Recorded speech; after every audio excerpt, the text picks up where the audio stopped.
રાજકોટના મનસુખ સાગઠિયાની જપ્ત કરેલી મિલકતનો મામલો ઈડી દ્વારા કોર્ટમાં અરજી કરાઈ છે। જપ્ત કરેલી 21 કરોડથી વધુની મિલકત અંગે અરજી કરવામાં આવી। આ જપ્ત કરેલી મિલકત સાગઠિયા કે તેનો પરિવાર અન્ય કોઈના નામે ન કરી શકે એ બાબતની આ અરજી છે। 26 મેના રોજ આગામી સુનાવણી હાથ ધરાશે।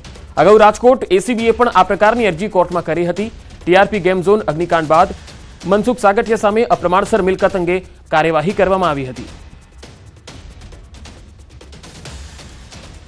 तो ईडी द्वारा कोर्ट में अरजी करवामां आवी छे। मनसुख सागठियानी अप्रमाणसर मिलकतनो जे केस छे आ मामले 21 करोड़थी वधुनी जे मिलकत हती ते अन्य कोई व्यक्तिने न वेचे ते माटेनी आ एक अरजी छे। अन्य कोई व्यक्तिना नामे न करी शके ते माटेनी आ अरजी करवामां आवी छे, जेनी सुनावणी हवे आगामी दिवसोमां थवानी छे। वधु माहिती मेळवीए संवाददाता राजकोटथी अंकित पोपट जोડાયા છે।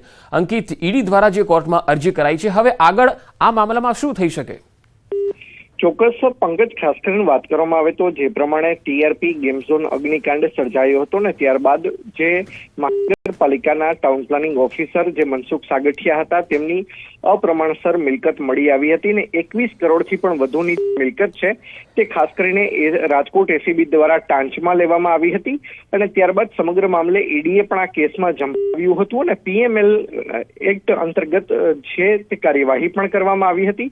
ત્યારે આ જે એસીબી રાજકોટ દ્વારા જે મિલકત કબજે કરવામાં આવી છે તે હવે ઈડી દ્વારા તે બાબતે હવે કોર્ટમાં અરજી કરવામાં આવી છે ને મનસુખ સાગઠિયા કે તેના પરિવારના નામે રહેલી જે મિલકત છે કે જે રાજકોટ એસીબી દ્વારા ટાંચમાં લેવામાં આવી હતી તે હવે અન્ય કોઈ વ્યક્તિઓના નામે ટ્રાન્સફર ન થાય તે બાબતની અરજી કરવામાં આવી છે।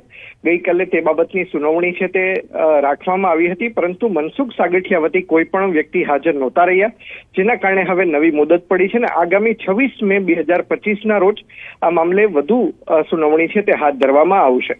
જી અંકિત, આભાર માહિતી આપવા માટે।